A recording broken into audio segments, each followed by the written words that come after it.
एक बार गरुड़ के मन में ये जानने की जिज्ञासा हुई कि जो दीपक पूजा के समय मनुष्य जलाता है उसका महत्व क्या है।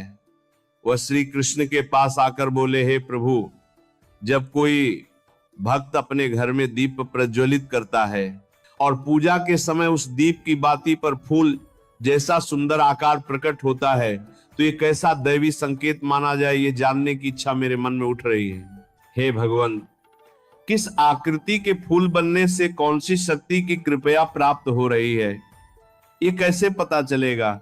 भगवान श्री कृष्ण गरुड़ की ओर देखकर सौम्य मुस्कान के साथ बोले, हे गरुड़, मनुष्य के मार्गदर्शन हेतु ये बहुत अच्छा सवाल है। दीपक कोई साधारण वस्तु नहीं है। दीपक वह दिव्य माध्यम है जिसके द्वारा भक्त का भाव, उसकी प्रार्थना और उसका समर्पण सीधे देवताओं तक पहुंचता है। दीपक की लौ में देवत्व का प्रकाश रहता है, अग्नि में पवित्रता रहती है और अग्नि में सत्य प्रकट होता है। जब कोई दीप भक्ति और शुद्ध भाव से जलाया जाए और उसकी बाती पर पुष्प के समान रूप बन जाए, तो समझना चाहिए कि यह साधारण संयोग नहीं, बल्कि एक सूक्ष्म संकेत है। दैवी शक्तियों का प्रकट होना है और उस स्थान पर शुभ ऊर्जा का उदय है। जहां दीपक सौम्य रूप से जले, वहां देवता प्रसन्न रहते हैं, पितृ संतुष्ट रहते हैं और वह घर पवित्रता से भर जाता है, क्योंकि अग्नि का शांत, उज्जवल और पुष्पाकार रूप ये बताता है कि वातावरण में कोई अशुभता नहीं, बल्कि दिव्यता स्थापित हो चुकी है। हे गरुड़, दीपक की बाती में फूल का आकार बनना यह दर्शाता है कि भक्त की प्रार्थना केवल सुनी ही नहीं गई, बल्कि स्वीकार भी हो रही है। भक्ति की तरंगे भगवान तक पहुंची हैं और अब उसके जीवन में शुभता के द्वार खुलने वाले हैं। यह संकेत यह भी बताता है कि घर में सकारात्मक ऊर्जा का प्रवाह बढ़ रहा है, घर के कोने कोने में दैवी आशीष फैल रही है और आने वाला समय उस पर परिवार के लिए सुख, शांति और समृद्धि लेकर आएगा।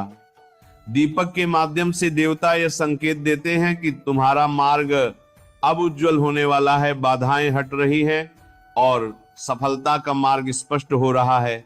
भगवान आगे कहते हैं, हे गरुड़, जहां दीपक की लौ पुष्पाकार दिखाई दे, वहां परिवार के पितृ भी प्रसन्न रहते हैं, क्योंकि अग्नि उन्हें संतुष्टि प्रदान करती है और जब पितृ संतुष्ट होते हैं तब परिवार में उन्नति, आयु, आरोग्य और सौभाग्य के योग बढ़ जाते हैं।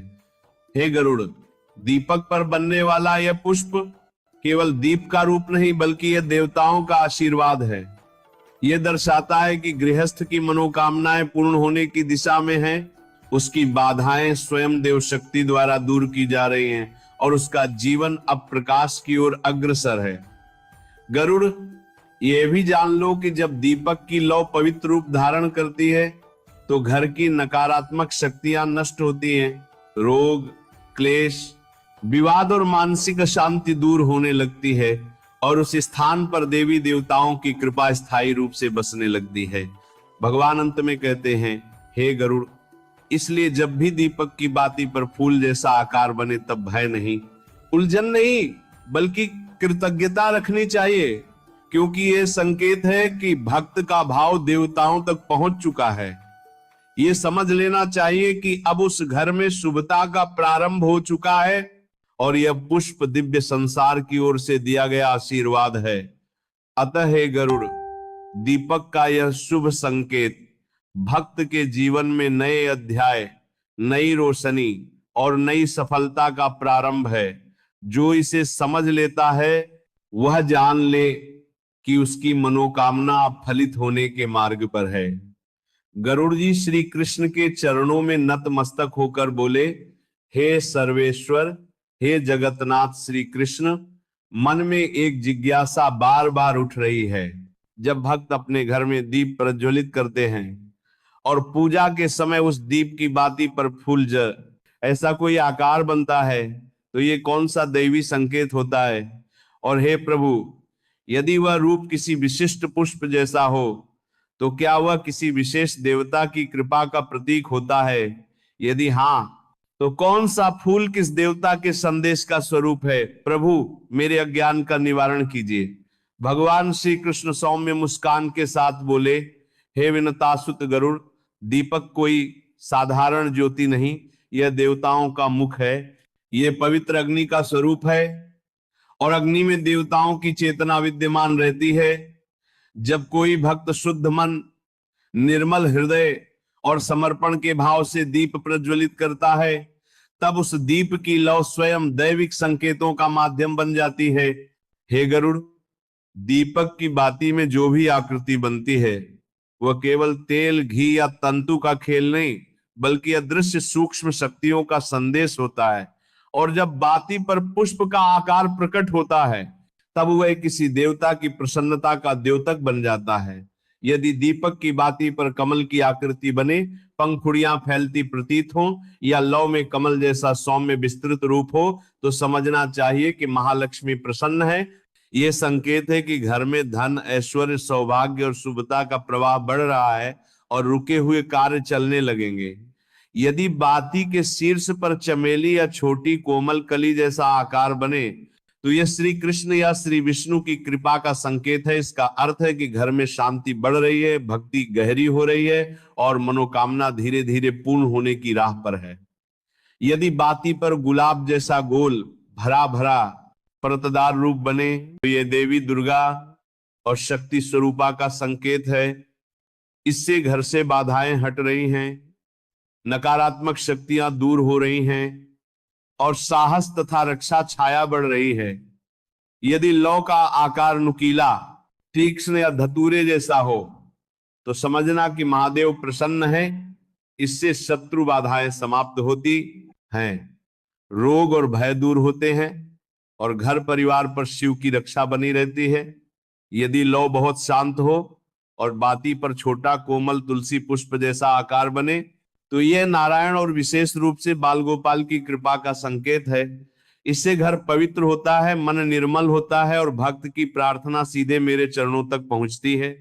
यदि लौ का आकार गोल, उज्जवल और फैलता हुआ हो जैसे सूर्य का तेज, तो यह सूर्य देव और देवताओं की सामूहिक कृपा का संकेत है। इससे प्रगति, यश, नाम और तेज बढ़ने वाला होता है। यदि लौ में मोगरे जैसा कोमल रूप दिखे और तो ये लक्ष्मी और श्री कृष्ण की संयुक्त कृपा का संकेत है। इससे घर में प्रेम, मधुर संबंध और सौभाग्य बढ़ता है। त्रिशूल की आकृति महादेव की कृपा का बहुत बड़ा संकेत है। श्री कृष्ण अंत में बोले, हे गरुड़, दीपक की लौ कभी असत संकेत नहीं देती, वह सत्य से जुड़ी है, दैविक ऊर्जा का दर्पण है। जब भी दीपक की बाती पर कोई शुभ फूल का आकार बने, समझ लेना चाहिए कि देवता प्रसन्न है, पूजा स्वीकार हुई है और घर में शुभता का आगमन हो रहा है। ऐसे समय भय नहीं बल्कि कृतज्ञता रखनी चाहिए, क्योंकि वह पुष्प केवल बाती पर बना रूप नहीं बल्कि दैवी संदेश का प्रकाश है।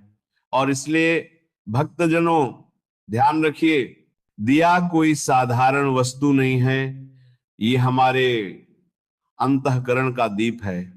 इसकी बाती में बनने वाला प्रत्येक चिन्ह केवल एक संकेत नहीं, हमारे जीवन की दिशा बताने वाला दिव्य संदेश है। अतः कभी भी इन संकेतों को हल्के में मत लीजिए, श्रद्धा से देखिए, मनन कीजिए और जो भी शुभ संकेत मिले ग्रहण कर लीजिए। क्योंकि जब श्री कृष्ण स्वयं संकेत देते हैं, तब समझ लेना चाहिए कि भक्त का हाथ पकड़कर मार्गदर्शन करने का समय आ गया है। इसलिए निरंतर भक्ति में जुड़े रहिए, मन को निर्मल रखिए और घर के दीप में प्रकट होने वाले हर रूप को श्री कृष्ण का आशीर्वाद मानकर स्वीकार कीजिए। यही गरुड़ पुराण का सार है। कभी भी दीपक में फूल बने, उसको किसी चिमटी से उतार लो, कुछ समय के बाद फिर उसको संभाल कर किसी डब्बी में रख लो।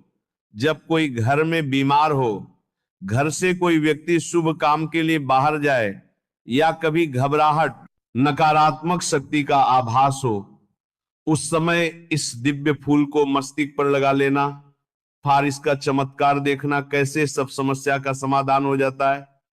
इसलिए इस दिव्य संकेत को समझिए, जानिए, जन जन तक पहुंचाइए, ताकि सनातन की शक्ति, धर्म की शक्ति, पूजा पाठ का महत्व लोग जाने और अपने जीवन में अपनाएं।